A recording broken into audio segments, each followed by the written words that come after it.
Hello and welcome to my channel Joyut Jasingfa. আজি আপোনালোকক এনেকুৱা এজন আৰ্টিষ্টৰ ওচৰলৈ লৈ আহিছোঁ যিজন আৰ্টিষ্ট আপোনালোক সকলোৰে পৰিচিত আমাৰ বিদুৰ ভাই আৰু ভাইমন্দা স্পেশালি বিদুৰ ভাই খ্যাত এখেত অভিনেতা এখেতৰ ওচৰলৈ আপোনাক লৈ আনিছোঁ এখেত হৈছে উজ্জ্বল ৰাজখোৱা এয়া আমি পুনে পুনে আপোনাক লৈ আহিছোঁ উজ্জ্বল ৰাজখোৱাৰ ওচৰত আপোনাক লগ পাই সৌভাগ্য বুলি কৈছোঁ নিজৰ মোৰ লগ পাই ভাল লাগিলে হয় আহক আমি অকণমান খুজি কাঢ়ি থাকোঁ নহ'লে ঠিক আছে আচলতে এই উজ্জ্বল ৰাজখোৱা এখেতক আমি বিদুৰ ভাই আগতে মই বিশেষকৈ চিনি নাপাওঁ গতিকে তেখেতনো কোন ক'ৰ পৰা কেনেকৈ বিদুৰ ভাইলৈ আহিল সেই সম্পৰ্কে আমি তেখেতৰ মুখৰ পৰাই জানো আহক অলপ বিদুৰ ভাই যাত্ৰাটো একচুৱেলি আমাৰ বিদুৰ ভাইখন আছিলে লকডাউনৰ এটা ফচল যিখিনি কথাবিলাক আমি সেই যেতিয়া গুৱাহাটীৰ পৰা আহি পেলাই গোটেই আগৰ নাটকৰ টিমটো গোট খালে তেতিয়াই আমাৰ বিদুৰ ভাই আহিছে তাৰ আগতে আমি সকলোখিনি আছিলোঁ নাটকৰ আৰু নাটকৰ এটা গ্ৰুপ হিচাপে এটা দীঘলীয়া সময় আমি নাটকৰ লগত জড়িত হৈ আছিলোঁ নাটক কৰি গৈছিলোঁ সৰু সৰু ল'ৰা ছোৱালীক নাটক শিকাইছিলোঁ সেই তেনেকৈ আছিলোঁ আৰু এটা সময়ত শুনিছিলোঁ যে যদি কিবা কাম এটা ভাল পাওঁ অন্তৰৰ পৰা ভাল পাওঁ আৰু নিস্বাৰ্থভাৱে কৰি থকা হয় কোনোবা দিনাখন ভগৱানে তাৰ ফল দিয়ে আৰু মই ভাবোঁ যে সেয়াই বিদুৰ ভাই আৰু সেয়াই আমাৰ মানে নিস্বাৰ্থভাৱে সেই নাটকত লাগি থকা বা অভিনয়ৰ প্ৰতি থকা সেই টানটো সেইখিনিৰ কাৰণে আজি উজ্জ্বল ৰাজখোৱা হৈ পেলাই ৰৈ আছে আপোনাৰ সন্মুখত আছে হয় আহক আমি আগলৈকে গৈ থাকোঁ মানে একচুৱেলি কি হ'ল মই প্ৰায় 10-15 বছৰমান চিনেমা চোৱা নাছিলোঁ আচলতে চিনেমা হলবিলাক যেতিয়াৰ পৰা বন্ধ হৈছিলে তেতিয়াৰ পৰা মানে চিনেমাবিলাক আচলতে চোৱা নাছিলোঁ সেই ট্ৰেণ্ডত নাছিলোঁ তাৰপিছত বিদুৰ ভাই খুব প্ৰচাৰ হৈছিলে বিদুৰ ভাই প্ৰচাৰ হোৱাৰ পিছত কি হ'ল আমাৰ ঘৰৰ মানুহে পৰিয়ালৰ মানুহে ক'লে যে বিদুৰ ভাই চাওঁ গতিকে বিদুৰ ভাইখন যেতিয়া চালোঁ কিন্তু আপোনাক তাত দেখিলোঁ আপোনাৰ অভিনয়ো ভাল লাগিল আৰু বহুত দিনৰ মূৰত চিনেমা এখন চালোঁ আৰু চিনেমাখন মানে চাব পাৰিলোঁ আচলতে ইমান সময় মানে কণ্টিনিউ বহি থাকিব পাৰিম বুলি প্ৰথমতে ভবা নাছিলোঁ গতিকে অন্যতম এখন ভাল চিনেমা বুলি মই অসমীয়া ক'ম গতিকে আমি আৰু চিনেমাত ৰেটিং কৰিব পৰা কোনো নহয় কিন্তু কথাটো হ'ল কি এতিয়া আমি তেখেত আপোনালোকে এই মানুহজনক দেখিছেনে বাৰু সেই এম এল এৰ ঘৰত গৈ পেলাই যে কণ্টেক্ট বিচাৰি গৈছিলে যে সেই চিনটো কিন্তু বিৰাট মানে ভাল লাগে মানে মনত আছে আৰু গতিকে আপোনাক সকলোৱে চিনি পাইছে এখেত কোন গতিকে এখেতক পৰা আমি জানিম তেখেতৰ মানে অকণমান সৰুকালৰ পৰা পৰিক্ৰমাটো কৈ দিয়কচোন আপোনাৰ ক'ত জন্ম কি কথা আপুনিতো গোলাঘাটৰে নহয় জানো গোলাঘাট প্ৰকাটিঙৰ গতিকে আপোনাৰ একেবাৰে সৰুৰ পৰা অকণমান থুলমূলকৈ কৈ দিয়কচোন 1 মিনিটৰ ভিতৰতে সৰুৰ পৰা সাধাৰণ ল'ৰা আমি গাঁৱলীয়া ল'ৰা গাঁৱৰ সেই পথাৰত বোকা মাটি গছকি ডাঙৰ হয় আৰু আমি সেই তেনেকুৱা ধৰণে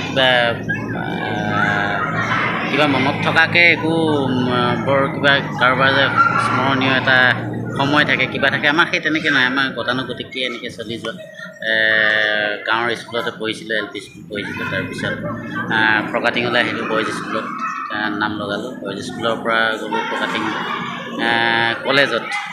কলেজত পঢ়ি থাকোঁতেই আমাৰ আৰম্ভ হৈছিলে সেই নাটকৰ ৱৰ্কশ্বপ আৰম্ভ হৈছিলে 2007 চনত এই ৱৰ্কশ্বপ আৰম্ভ হৈছিলে প্ৰথম সময়খনত গৈছিলে বোকাখাটৰে ৰফিকুল হুছেইন ডাঙৰীয়া তেওঁক লৈ পেলাই আমি সেই সময়খনত মই আছুৰ সদস্য হৈ আছিলোঁ প্ৰকাটিং আঞ্চলিক ছাত্ৰ সন্থাৰ আৰু সেই তেনেকুৱাকৈ আমি কথা বতৰা পাতি কৰি আমি নিয়া হৈছিলে ৰফিকুল হুছেইন ছাৰক আমি 10 দিনৰ এটা কৰ্মশালা কৰিবৰ কাৰণে নিছিলোঁ আৰু আমি মানে আমাৰ কলেজৰ ছোৱালীখিনিৰ লগতে ঠিক আছে আমি নিজেই নিছোঁ যেতিয়া আমিও অকণমানকৈ সোমাই দিলোঁ আৰু সেই তেনেকেই লাহে লাহে গৈ পেলাই নাটকৰ জগতখনত কেতিয়া সোমাই গ'লোঁ নিজে গমো নাপালোঁ সঁচাকৈ একদম নিজে নজনাকৈ সোমাই গুচি গ'লোঁ আৰু তেনেকৈ সোমাই আছোঁ ওলাব নোৱাৰা এৰিব নোৱাৰা এটা মানে কিবা এডাল ৰছীয়ে বান্ধি থোৱা লিখে আপোনাৰ বিদুৰ ভাই আপোনাৰ প্ৰথম চিনেমা বিদুৰ ভাই মোৰ প্ৰথম চিনেমা তাৰপৰা দ্বিতীয় চিনেমা আপোনাৰ ভাইমন্দা দ্বিতীয় চিনেমাখন ভাইমন্দা অৱশ্যে মই এতিয়ালৈকে চোৱা নাই হয় ভাইমন্দাটো আপোনাৰ ৰোল এটা আছে ভাইমন্দাত আপোনাৰ ৰোলটো কি ভাইমন্দাত মোৰ ৰোলটো আছে। ভাইমন্দাৰ মানে শ্ৰদ্ধাৰ মুনীন বৰুৱাদেৱৰ দেউতাকৰ মানে মহৰী টাইপৰ এটা কেৰেক্টাৰ। আচ্ছা, দেউতাকৰ লগতে থাকে, এইখিনি কাম বন কৰে আৰু মানে তাৰ এনেকুৱা এজন বিশ্বাসী মানুহ দেউতাকৰ কাৰণে, যে সিজনে কোৱাৰ কাৰণেই তাৰমানে ভাইমন্দাক বাহিৰত সেই পঢ়িবলৈ পঠাই দিয়া হৈছিল। তাৰ পৰা লাহে লাহে মানে কাহিনীটো কি ভাইমন্দা অসমৰ পৰা ওলাই যোৱা সেইখিনি লাহেকৈ আৰম্ভ হৈছে। ঠিক আছে, ইয়াৰ পিছত আপোনাৰ পৰিকল্পনা কি আছে ভাইমন্দাৰ পিছত? ইয়াৰ পিছত আহি আছে মালামাল বইজ আহিছে হেৰিয়ত আমাৰ জুলাই 18 তাৰিখে। মালামাল বইজ এইখন ক'ৰ পৰা প্ৰডাকশ্যন? সেইখন মাতাংগী এণ্টাৰটেইনমেণ্ট গুৱাহাটীৰ হয়। গুৱাহাটীৰ সেই আমাৰ অনিমা ব্লকৰ। তাত আপোনাৰ ৰোলটো কেনেকুৱা? তাত ৰোলটো আমাৰ সেইখনত আমাৰ চাৰিটা প্ৰাণী বুলিয়ে কোৱা হৈছে। কমেডিয়ে হ'ব? কমেডিয়ে হয়, কিন্তু কমেডিৰ মাজে মাজে যিখিনি আমাৰ সমাজৰ কিছুমান হেৰি মানে প্ৰব্লেমবিলাক দেখুওৱা হৈছে তাতে, আৰু বিভিন্ন ধৰণৰ। আৰু চবতকৈ ডাঙৰ কথাটো হ'ল কি, সেইখনত আমাৰ বাহিৰৰ পৰা পঞ্চায়ত খ্যাত দুজন অভিনেতা অভিনয় কৰিছে। আৰু সেইজনক চাই যথেষ্ট ভাল পাব। মানুহকেইজন মাটিৰ মানুহ আৰু খুব ধুনীয়া অভিনয় কৰিছে। আৰু কেতিয়া ৰিলিজ হ'ব? জুলাই 18 তাৰিখ। এই জুলাই 18 তাৰিখ? শ্বুটিং হৈ গ'ল অলৰেডি? শ্বুটিং কমপ্লিট হ'ল। ইয়াৰ পিছত আপুনি আৰু কি কাম কৰি আছে? তাৰ পিছত আহি আছে জুবিন দাৰ ভাগৰ এখন ৰৈ ৰৈ বিনালে, তাতো এটা চৰিত্ৰ আছে। এতিয়া মানে আপুনি চিনেমাৰ লগতে মেইনলি জড়িত হ'ব? চিনেমাৰ লগতে জড়িত হৈ আছোঁ, কিন্তু মানে নাটকটো এৰি দিব নোৱাৰি। নাটকটো হয়, ঠিক আছে। এতিয়া আপোনাক সেইখিনিতো গম পাইছোঁ, মুঠতে আপুনি নাটকক লৈয়ে জীৱনটো আৰম্ভ কৰিছে, নাটকক লৈয়ে মানে ভৱিষ্যত পৰিকল্পনাটোও আছে। এতিয়া মই যদি অকণমান এতিয়া মানে মই আৰু মোৰ মানুহগৰাকী দুটাই আছোঁ।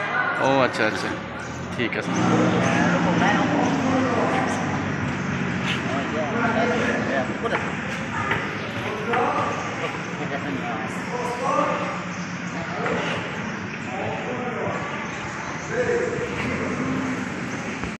অভিনয়টোক আমাৰ অসমৰ ল'ৰা ছোৱালীবিলাকৰ কাৰণে, যিসকলে অভিনয় ভাল পায়, অভিনয়ক যদি পেচা বুলি কোনোবাই কৰোঁ বুলি ভাবিছে আজিৰ তাৰিখত, তেওঁলোকৰ কাৰণে আপুনি কি ক'ব? উঠি অহা প্ৰজন্মক আপুনি অভিনয় সম্পৰ্কে কি ক'ব? অভিনয় সম্পৰ্কে এতিয়া যথেষ্টখিনি এটা সময়ত আমি বহুত দূৰলৈ গৈ পেলাই আমি শিকিব লগা হৈছিলে, আৰু এতিয়া খুব ভাল হৈছে যে এনেকুৱা ধৰণৰ এটা পাঠ্যক্ৰম মহাবিদ্যালয় বিশ্ববিদ্যালয় পৰ্যায়ত যিহেতু অন্তৰ্ভুক্ত কৰিছে, আৰু তেওঁলোকে তাৰ পৰা যথেষ্ট সুবিধা পায়। সেইখিনি শিকিব মেলিবৰ কাৰণে সুবিধা পায়। আমাৰ লেখীয়া ইমানখিনি হেৰি কৰিবলগীয়া নহয়, আৰু তেওঁলোকে খুব শুদ্ধকৈ শিকি গৈছে কথাবিলাক। মানে যিটো গ্ৰামাৰ গ্ৰামেটিকেলি শিকিব পৰা ব্যৱস্থা এতিয়া হ'ল। এটা ব্যৱস্থা মানে অভিনয় জগতত আমাৰ অসমৰ ল'ৰা ছোৱালী মানে কি ভৱিষ্যত আছেনে? এতিয়া ভৱিষ্যত আছে, কিন্তু চবতকৈ ডাঙৰ কথাটো হ'ল কি, এই ভৱিষ্যত কৰিম বুলিয়ে নহয়, নাটক কৰা মোৰ মতে নাটক কৰা ল'ৰা ছোৱালীয়ে লগতে কিবা কিবি এটা কৰি থাকে মানে।